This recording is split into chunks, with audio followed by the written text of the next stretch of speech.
Hi, it's me again with Corel Draw Tips and Tricks. Real short little video about the blend tool. I had somebody ask me a question they couldn't find to put it on a path. So if we hit apply and blend this thing 20 times, there's no path. We'll see this little arrow box right here. Mine is normally like that. So you can close it or open it. I think once you leave it open, the next time it'll do it. So here is your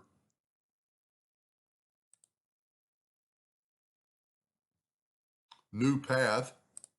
And then you select on the path and it does that right there, and then go blend along full path, and you have those stars rotated regardless of the spacing, because we could go back before we had them done, and we could do 21, hit apply. See, mine is open. Go right here to new path, put it on the path, blend along full path.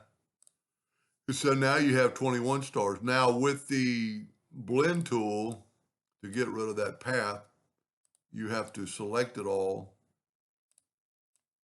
and go up to object, and break the blend apart. And then if you grab that circle, and you can see that you have the circle, well, I didn't, I had the star. You see, watch the bounding box, and we can delete that. And then you just have a path of stars. Now we could still go further, and let's fill these in with red, take away the outline.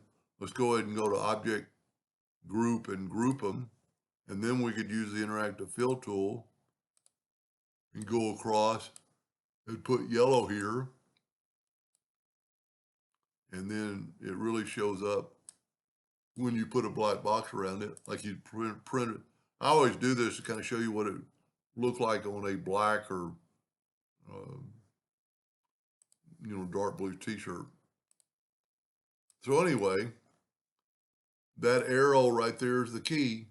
Of course, it won't do anything because I don't have anything to blend. So if we make two boxes and we go right here, the box will show up.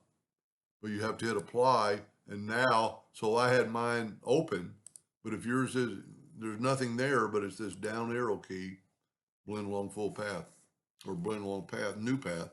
Anyway, I hope that answered that question, and thank you for watching.